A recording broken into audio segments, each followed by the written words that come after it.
새벽 5시, 알람이 울리기도 전에 박정호는 눈을 뜬다.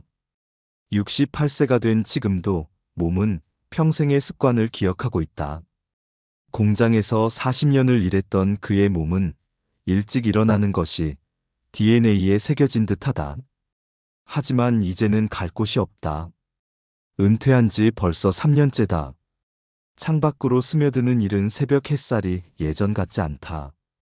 거울 속 얼굴은 주름투성이에 머리는 반백이 되었다. 젊은 시절의 패기 넘치던 모습은 찾아볼 수 없다. 부엌으로 가서 혼자만의 아침 준비를 한다. 텅 빈 식탁 위에 놓인 하나의 그릇과 젓가락. 예전에는 아내와 아이들의 웃음소리로 시끌벅적했던 이 공간이 이제는 적막감만 감돈다. 정호는 묵묵히 밥을 떠먹으며 하루를 시작한다. 텔레비전을 켜봐도 젊은이들이 나오는 프로그램뿐이다. 정호는 리모컨을 내려놓고 한숨을 쉰다. 자신이 설 자리가 없는 세상이 된 것 같다. 문득 아내 순자가 생각난다. 5년 전 갑작스럽게 세상을 떠난 아내. 순자가 살아있을 때는 이런 적막함을 느끼지 못했다. 아내는 항상 무언가 할 일을 만들어냈다. 그때는 그런 것들이 귀찮기도 했다. 이제 와서 그리워봐야 소용없지만. 정호는 거실을 둘러본다. 오래된 가구들, 먼지가 쌓인 장식품들, 정리하지 못한 물건들이 곳곳에 널려 있다. 순자가 없으니 집안일도 제대로 되지 않는다. 특히 힘든 것은 외로움이다. 하루 종일 말할 사람이 없다. 자녀들과의 관계는 더욱 멀어졌다. 특히 장남 민수는 연락조차 없다. 정호는 무거운 몸을 일으켜 안방으로 향한다. 침실 한쪽 구석에 오랫동안 손대지 않은 상자들이 쌓여 있다. 순자의 물건들이다.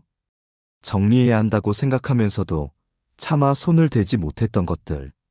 하지만 오늘은 용기를 내보자. 정호는 가장 위에 있던 상자를 들어 침대 위에 올려놓는다.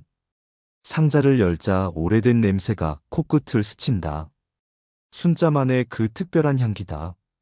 상자 안에는 순자의 옷가지들이 정성스럽게 개어져 있다. 하나하나 꺼내면서 아내와의 추억이 머릿속을 스쳐간다. 아이들이 어렸을 때 찍은 가족 사진들도 나온다. 그때 상자 맨 아래에서 하얀 봉투 하나가 눈에 띈다. 봉투 위에는 정우의 이름이 단정한 글씨로 적혀 있다. 정우에게. 순자의 필체다. 이상하다. 이런 편지가 있었나? 정우는 조심스럽게 봉투를 열어본다. 편지지 2장이 들어있다.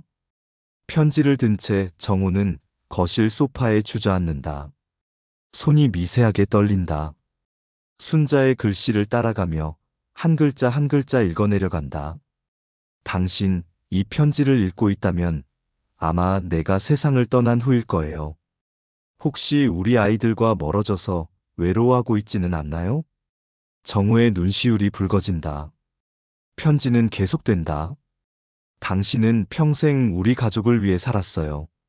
새벽부터 밤늦게까지 공장에서 일하느라 얼마나 힘들었겠어요. 정우의 머릿속에 옛 기억들이 파노라마처럼 스쳐간다. 30살의 정우. 갓 결혼한 신혼부부 시절. 순자가 첫째 민수를 임신했을 때의 기쁨과 걱정. 작은 월급으로는 가족을 제대로 부양할 수 없었다. 정우는 공장 일이 끝나면 야간 경비 아르바이트를 시작했다. 집에 들어오면 새벽 5시. 순자와 갓 태어난 민수는 이미 깊은 잠에 빠져 있었다. 하루에 서너 시간밖에 잠을 못 잤다. 주말에도 쉴 수 없었다.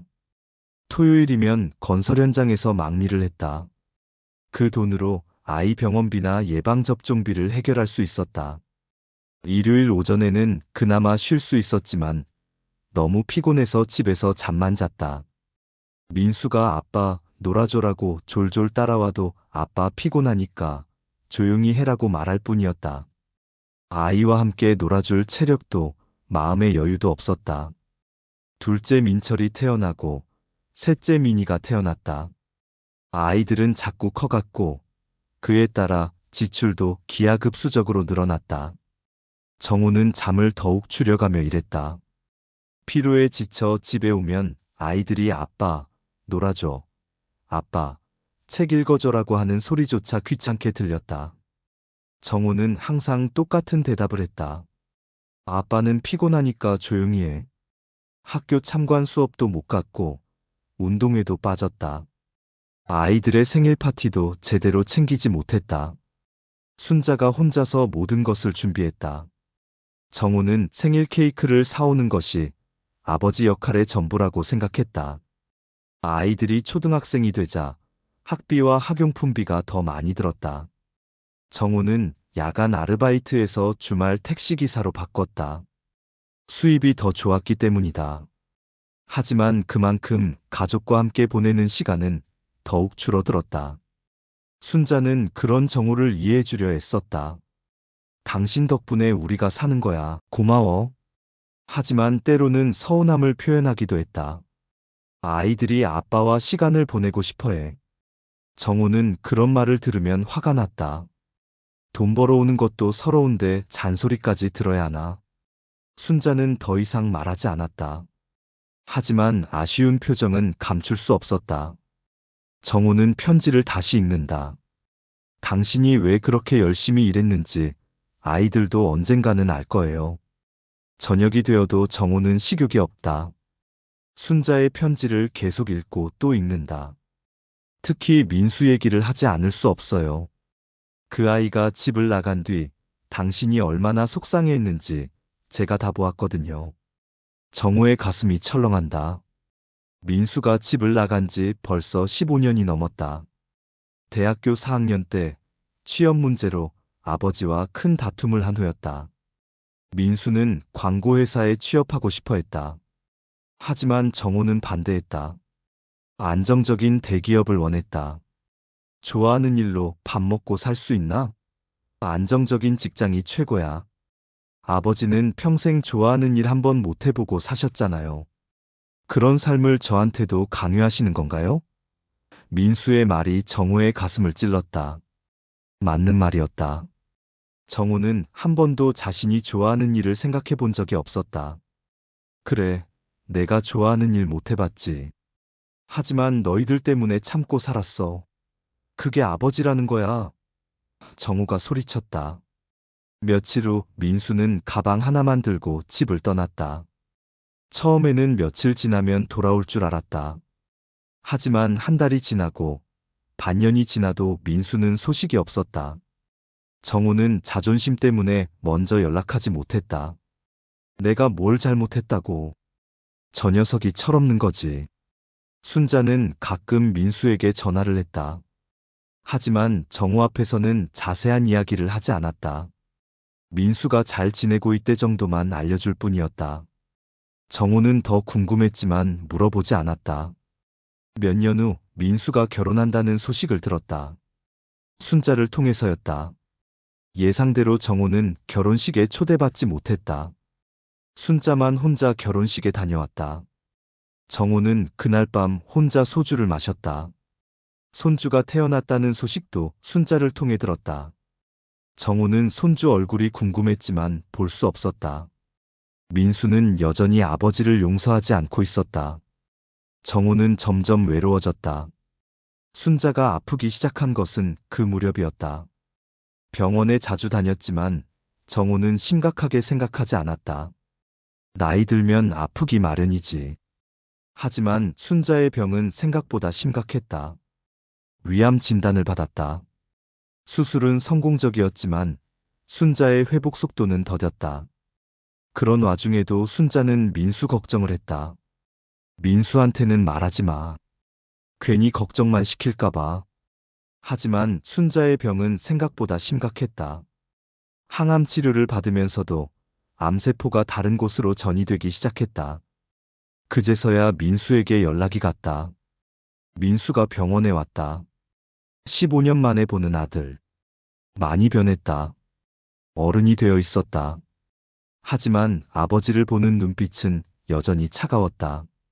어머니 병상에서만 대화할 뿐 아버지와는 말을 섞지 않았다. 마지막 순간이 다가왔다. 순자는 민수의 손을 잡고 말했다. 민수야, 아빠를 미워하지 마라. 아빠도 많이 후회하고 있어. 아빠랑 화해해라. 약속해. 순자가 세상을 떠난 후 장례식장에서 부자가 마주쳤다. 정우는 민수가 반가웠지만 먼저 말을 걸지 못했다. 민수도 마찬가지였다. 장례식이 끝나자 민수는 다시 사라졌다. 정우는 편지 속 순자의 목소리를 다시 듣는다. 민수가 당신을 미워하는 건 아니에요. 그저 서로 어떻게 다가가야 할지 모르는 거예요. 며칠째 잠을 제대로 이루지 못한다. 순자의 편지를 읽고 나서부터 민수 생각만 난다. 정우는 거실을 서성이며 담배를 피운다. 순자가 살아있을 때는 집에서 담배 피우는 것을 못하게 했는데 이제는 아무도 잔소리하는 사람이 없다. 휴대폰을 들었다 놓았다를 반복한다. 민수의 전화번호가 있긴 하다. 순자가 몰래 저장해 둔 것을 찾았다. 하지만 전화를 걸 용기가 나지 않는다. 15년 만에 갑자기 전화하면 뭐라고 말해야 할까? 점심을 대충 먹고 있는데 전화벨이 울린다. 정우는 깜짝 놀라 젓가락을 떨어뜨린다. 요즘 전화 오는 일이 거의 없어서 벨소리에 익숙하지 않다. 모르는 번호다. 여보세요? 정우의 목소리가 약간 떨린다. 상대방이 바로 대답하지 않는다. 그런데 숨소리가 들린다. 여보세요? 누구세요? 정우가 다시 말한다. 여전히 대답이 없다. 그때 낮은 목소리가 들려온다. 아버지. 정우의 심장이 쿵 하고 뛴다. 이 목소리, 분명히 알고 있는 목소리다. 민수야? 정우의 목소리가 떨린다. 아버지 저예요. 확실하다. 민수다. 정우는 순간 머릿속이 하얘진다. 15년 만에 들어보는 아들의 목소리. 어떻게 대답해야 할지 모르겠다. 민수야, 어디 있니? 잘 지내고 있니? 겨우 말을 꺼낸다. 하지만 민수는 바로 대답하지 않는다. 잠깐의 침묵 후에 힘없는 목소리가 들린다. 아버지, 저 병원에 있어요. 정우는 심장이 떨어지는 것 같다. 병원? 왜? 무슨 일이 생긴 건가? 병원? 왜? 어디 아프니? 목소리가 급해진다. 큰 병은 아니에요. 그냥 검사받고 있어요. 민수의 목소리에 힘이 없다. 병원이 어디니? 혼자 있니? 서울대병원이에요. 혼자 아니에요. 아내랑 같이 있어요. 민수에게 아내가 있다는 걸 새삼 실감한다. 정우가 모르는 사람이다. 며느리인데 얼굴도 모른다. 민수야, 아버지가 가도 될까? 정우가 조심스럽게 묻는다. 가슴이 두근거린다. 잠시 침묵이 흐른다. 민수가 고민하고 있는 것 같다. 아버지가 오시겠다고요? 민수의 목소리에 놀라움이 섞여 있다. 그럼 당연히 가야지. 내 아들인데. 하지만 민수의 대답은 차갑다. 굳이 오실 필요 없어요. 별일 아니니까요. 정우의 가슴이 아프다. 여전히 아들은 자신을 원하지 않는다. 민수야, 아버지는. 정우가 말하려는데 민수가 끊는다. 아버지, 저 갑자기 급한 일이 생겨서요.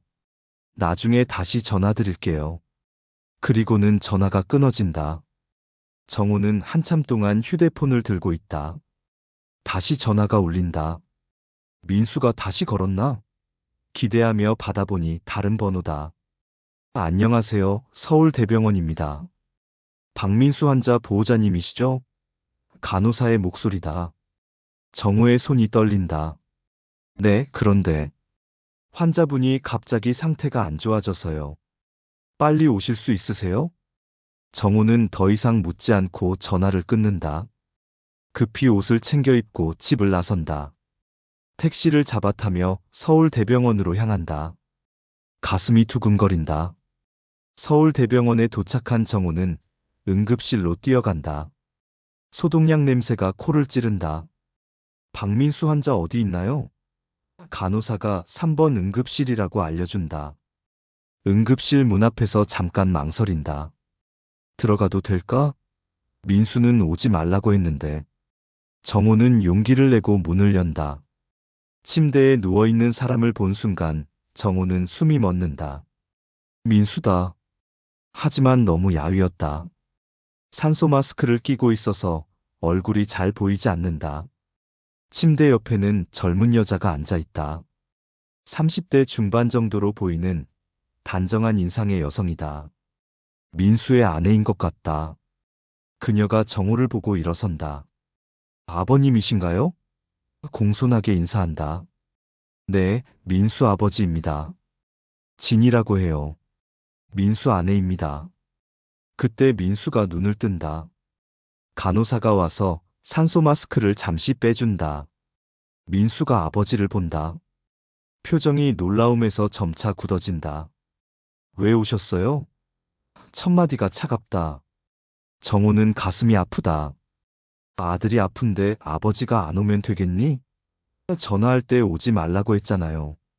진이가 중간에서 말한다. 여보, 아버님이 걱정돼서 오신 거야. 하지만 민수는 고개를 돌린다. 진이야, 좀 나가 있어. 아버지랑 할 말이 있어. 정우와 민수, 15년 만에 단둘이 만남. 침묵이 흐른다. 정우가 먼저 입을 연다. 많이 아프니? 죽을 만큼은 아니에요. 무슨 병이니? 위암이에요. 민수가 담담하게 말한다. 정우는 머리를 망치로 맞은 것 같다. 위암? 순자와 같은 병이다. 위암이라고? 언제부터? 한 달 전에 진단받았어요. 초기라서 수술하면 괜찮다고 하네요. 민수야, 왜 진작 말하지 않았니? 말해봤자 뭐해요? 아버지가 해줄 수 있는 게 있나요? 민수의 말이 가슴을 찌른다. 민수야, 아버지가. 정우가 말하려 하자 민수가 끊는다. 아버지가 뭐예요? 15년 동안 연락 한 번 없다가 이제 와서 무슨 소용이에요? 어머니 장례식 때도 제대로 말 한마디 못 하셨잖아요. 그때도 아버지는 자존심만 세우고 계셨잖아요. 정우는 아무 말도 할 수 없다. 민수의 말이 모두 사실이기 때문이다. 민수야, 아버지도 할 말이 있어. 그때는 아버지도 어떻게 해야 할지 몰랐어. 미안하다. 처음으로 사과하는 정우. 하지만 민수의 표정은 변하지 않는다. 미안하다고요?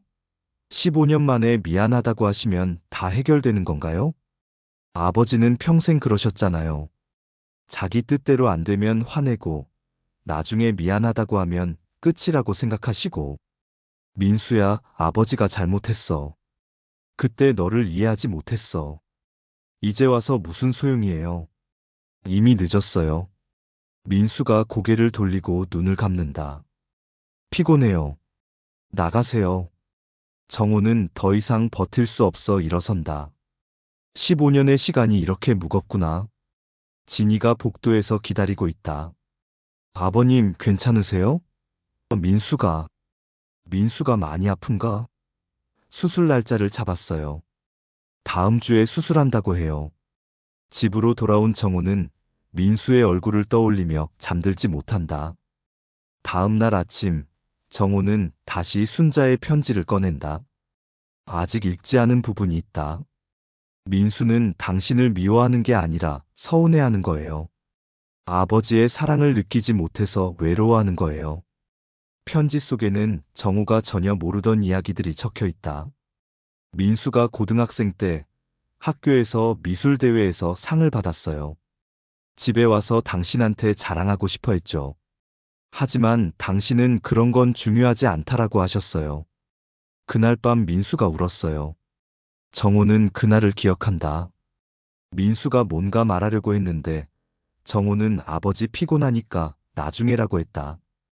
그리고는 그대로 잊어버렸다. 대학교 입학 때도 그랬어요. 민수가 정말 하고 싶어 했던 건 미술이었어요. 하지만 당신은 반대하셨죠. 민수는 아버지가 자신의 꿈을 짓밟는다고 생각했어요. 편지의 마지막 부분이다. 당신, 민수에게 한 번만 진심으로 말해보세요. 당신이 얼마나 사랑하는지 그동안 표현을 못해서 미안하다고. 그 아이는 분명 당신을 용서할 거예요. 아직 늦지 않았어요. 정호는 결심한다. 내일 다시 병원에 가자. 이번에는 진심을 말하자. 사과하고 사랑한다고 말하자. 다음 날 아침, 정호는 일찍 병원으로 향한다. 오늘은 꼭 아들에게 진심을 전하겠다는 각오다. 병실 문을 열고 들어가니 민수가 깨어 있다. 어제보다는 얼굴에 생기가 돌아온 것 같다. 진이는 보이지 않는다. 정우와 민수, 다시 단둘이 마주한 상황이다. 안녕, 민수야. 정우가 먼저 인사한다. 아버지. 민수가 대답한다. 어제처럼 차갑지 않다. 민수야, 아버지가 할 말이 있어. 정말 중요한 얘기야. 정우는 의자를 끌어와 침대 옆에 앉는다. 민수가 아버지를 바라본다. 정우는 주머니에서 순자의 편지를 꺼낸다. 이거, 어머니가 남긴 편지야. 너에 대한 얘기가 많이 나와 있어. 어머니가 제 얘기를? 정우는 편지 내용을 들려준다. 민수가 아버지를 기다렸다는 이야기, 상 받았을 때 자랑하고 싶어 했다는 이야기, 아버지의 사랑이 간절했다는 이야기. 민수가 점점 눈물을 흘린다. 어머니가 그런 걸 다 보고 계셨구나. 민수야, 아버지는 그동안 잘못 생각했어. 정우의 목소리가 떨린다.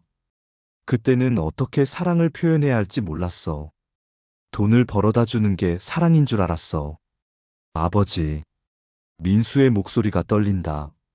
민수야, 아버지가 미안해. 너의 마음을 몰라줘서, 꿈을 지지해주지 못해서, 함께 시간을 보내지 못해서. 정우도 울먹인다. 아버지. 저도 정말 많이 기다렸어요. 처음으로 민수가 마음을 연다. 미안해, 정말 미안해. 정우가 민수의 손을 잡는다. 그때는 어떻게 해야 할지 몰랐어. 민수가 아버지의 손을 꼭 잡는다. 15년 만에 스킨십이다. 아버지, 저도 사실 보고 싶었어요. 민수가 고백한다. 15년 동안 연락 안 한 게 아니라 못한 거예요. 어떻게 연락해야 할지 몰라서. 나도 그랬어. 너에게 먼저 연락하고 싶었는데 용기가 안 났어. 정우도 솔직하게 털어놓는다. 부자가 서로를 바라보며 운다. 15년 동안 쌓인 오해와 서운함이 눈물과 함께 흘러간다. 아버지, 저 정말 많이 보고 싶었어요. 나도야, 민수야. 매일 생각했어. 그때 병실 문이 열리고 진이가 들어온다. 부자가 손을 잡고 우는 모습을 보고 놀란다. 여보, 무슨 일이야? 민수가 눈물을 닦으며 말한다. 진이야, 우리 아버지야. 진짜 우리 아버지. 한 달 후, 민수의 수술이 성공적으로 끝났다. 의사는 다행히 초기라서 완치 가능성이 높다고 했다. 정우는 매일 병원을 오가며 아들을 돌봤다. 진이도 정우를 친아버지처럼 대했다. 퇴원하는 날 민수가 말했다. 아버지, 저희 집에 오세요. 정우는 깜짝 놀랐다. 내가 가도 될까? 당연하죠. 이제 같이 살아요. 민수의 집은 작지만 깔끔했다. 거실 한쪽에는 민수가 취미로 그린 그림들이 걸려 있다. 정우는 그림을 유심히 본다. 이거 네가 그린 거야? 정말 잘 그렸네. 15년 전이었다면 그런 걸로 시간 낭비하지 말라고 했을 것이다. 하지만 이제는 다르다. 아들의 작은 취미라도 소중하게 여기고 싶다. 식탁에 둘러앉아 함께 저녁을 먹는다. 예전에는 상상할 수 없었던 일이다. 아버지, 이거 아버지가 좋아하시던 젓갈이에요. 어머니한테 배웠어요. 민수가 젓갈을 떠서 아버지 그릇에 넣어준다. 민수야, 너 어머니한테 요리도 배웠구나. 네, 어머니가 아버지 입맛을 맞춰드리라고 하셨거든요. 순자 얘기가 나오니 잠깐 조용해진다. 하지만 슬픈 침묵이 아니라 그리운 침묵이다. 식사 후 거실에서 차를 마시며 이야기를 나눈다. 민수야, 민준이는 언제 볼 수 있니? 내일 데려올게요. 지금은 할머니 집에 맡겨뒀거든요. 다음 날, 진이가 민준이를 데리고 온다. 3살이 된 아이가 호기심 가득한 눈으로 정호를 바라본다. 할아버지? 라고 조심스럽게 말한다. 정호의 눈에서 눈물이 난다. 그래, 할아버지야. 민준아. 민준이가 천천히 정호에게 다가온다. 할아버지, 안녕하세요. 정호는 무릎을 꿇고 아이와 눈높이를 맞춘다. 민준아, 할아버지가 선물 가져왔어. 어린이용 그림책을 준다. 민준이가 선물을 받고 좋아한다. 그리고는 자연스럽게 정호의 무릎에 앉는다. 할아버지, 이거 읽어주세요. 정호는 조심스럽게 아이를 안는다. 손주를 안아보는 것이 이렇게 벅찬 일인지 몰랐다. 그래, 할아버지가 읽어줄게. 저녁이 되자 정호가 일어선다. 이제 가야겠다.